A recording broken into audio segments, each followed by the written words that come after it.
Ya ini ya, sebelah kiri atau depan kita itu adalah Gunung Uhud ya. Yang kata Nabi Shallallahu Alaihi Wasallam, "Hada jabalun yuhibbuna wa nuhibbu." Ya, gunung ini mencintai kita dan kita cinta kepada gunung ini. Dan pernah pada suatu saat Rasulullah Shallallahu Alaihi Wasallam ditemani oleh sahabatnya, dua sahabatnya, yaitu Abu Bakar As-Siddiq dan Umar bin Khattab radhiyallahu taala anhu, berada di atas gunung Uhud. Kemudian tiba-tiba gunung ini bergetar, ya, bergetar ya, bukan bergoyang. Bergoyang mungkin sudah ini ya, bergetar. Bergetar, maka kemudian Nabi Shallallahu Alaihi Wasallam mengatakan, "Ihda ya Uhud." Ya, tenanglah wahai Uhud. Fa inna ma 'alaika illa nabi. Karena sungguhnya tidaklah ada yang berada di atasmu sekarang kecuali adalah seorang nabi. Ya, awis siddiq, atau seorang yang jujur, yaitu Abu Bakar.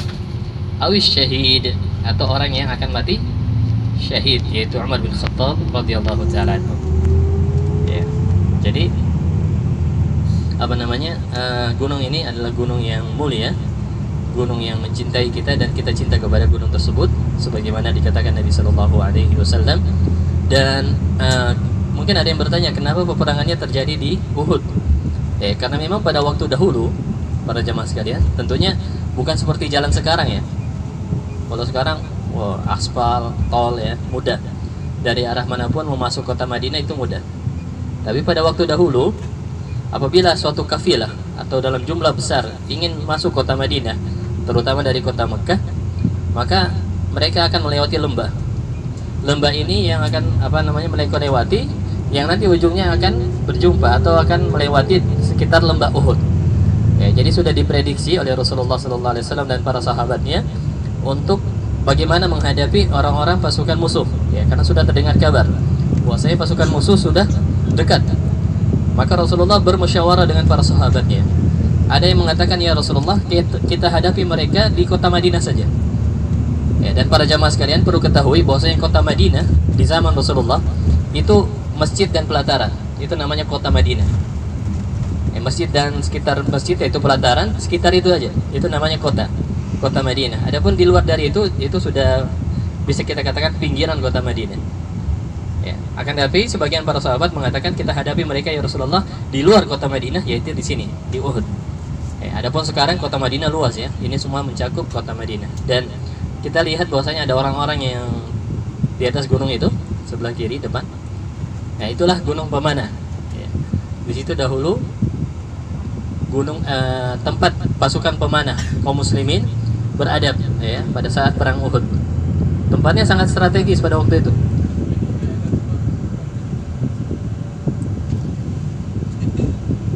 Iya. Bagusnya kalau jogging gitu. 11:23. Kita kalau turun tapi cepat ya kan.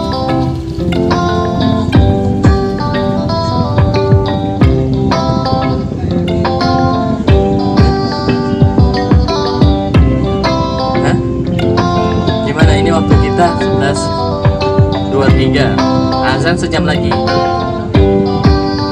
Gimana? Turun sejenak, kemudian langsung ke masjid, atau enggak turun atau gimana? Gimana para jamaah? Ada yang mau turun? Hah? Yang lain? Ada yang lain mau naik?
Arab ya? Oke, baik, terima kasih. Pak Yosben gimana? Ya, kita sholat di Masjid Nabawinya. Ziarahnya kita sudah nampak. Assalamualaikum ya ahlul uhud wa inna insyaallah bikum lahiqun.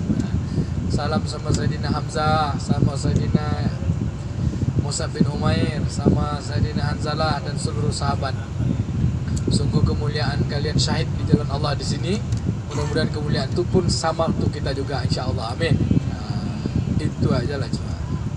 Kalau belanja tuh tidak ada sunnah. Sunnah yang kesini ziarah, tapi gara-gara ada tempat belanja jadi rusak ziarahnya. Ya, golak-golak orang sini kan, harusnya menangis kita di sini. Lihat. Ada kisah bahwa kalau kita ke situ ya begitulah. Nah, jadi saya kisahkan nanti tidak turun dulu.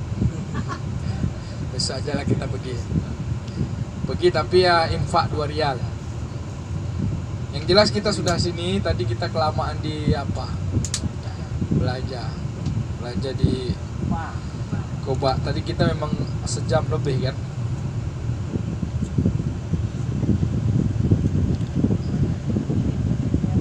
Ya.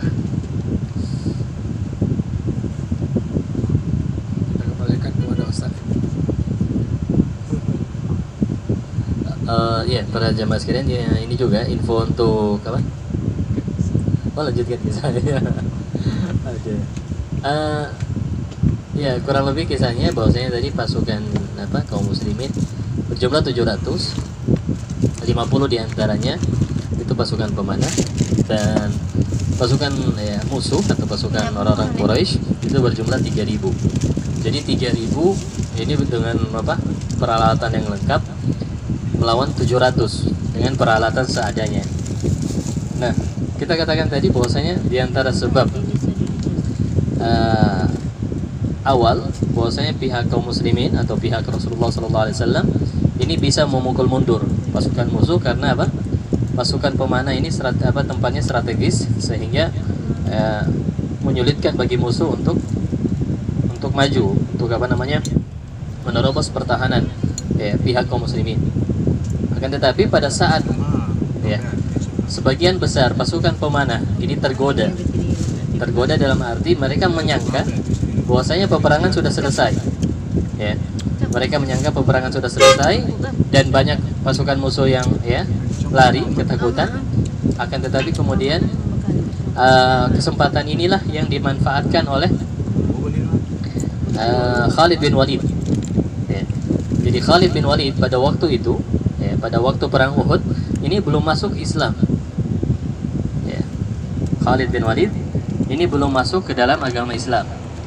Nanti pada saat Fathu Makkah tadi, beliau masuk ke dalam Islam. Khalid bin Walid itu nanti Fathu Makkah. Fathu Makkah ini terjadi pada tahun ke-8. Jadi 5 tahun setelahnya, setelah peperangan Uhud. Karena perang Uhud terjadi pada tahun ke-3 dan Fathu Makkah itu terjadi pada tahun ke-8.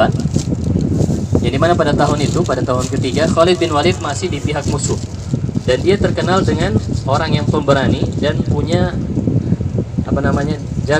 hebat dalam strategi peperangan. Ya, dia melihat bahwasanya pasukan pemanah ini sudah mulai banyak yang turun. Akhirnya dia melihat kesempatan emas untuk mengambil alih tempat pasukan pemanah, dan akhirnya terjadi.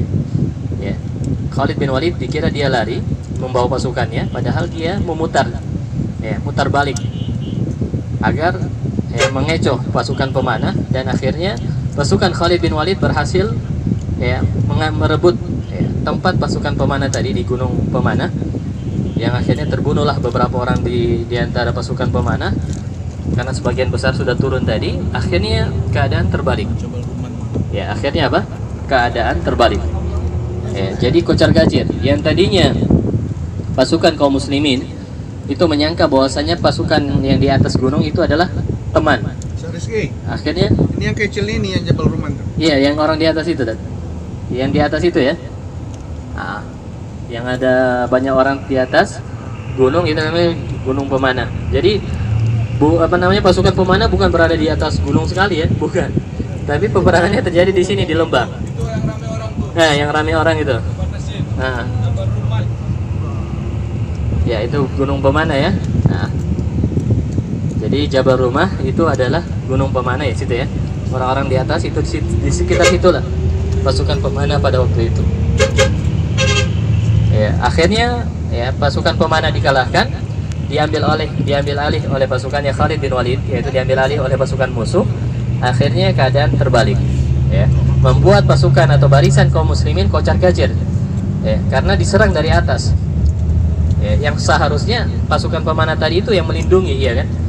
Nah, karena sudah diambil alih, akhirnya ya terjadilah apa yang terjadi, maka terbunuhlah kurang lebih sekitar 72 para sahabat meninggal dunia.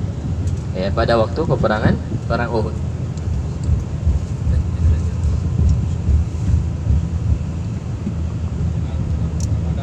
Ya, iya, iya benar.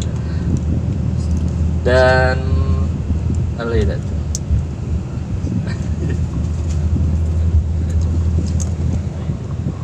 Itulah sekilas kisah yang terjadi kekalahan karena pasukan pemanah kurang amanah. Kata Nabi, jangan tinggalkan tempat tapi kena tergiur dunia. Nah, begitulah dunia kadang-kadang melupakan kita dari maksud perjuangan. Bapak Ibu yang dimuliakan Allah, tapi yang syahid di situ semua adalah sahabat-sahabat terbaik. Kisah ini kita putus di sini, nanti buka Google Map, buka cerita Sirah Nabawiyah, wah, bisa ketemu kita kisah-kisah yang luar biasa. Yang jelas artinya apa yang dikatakan Rasulullah semuanya benar, karena ada di dalam diri Rasulullah itu adalah wahyu yuha. Bapak Ibu yang dimuliakan Allah, ada pengumuman pertama khusus untuk mama kami yang tadi dan soleh. Nanti oleh semuanya. Wah, ada adik-adik yang soleh. Pertama, nanti yang program ziarah Raudhah di Ustazah, khusus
kebersamaan Bapak Ibu.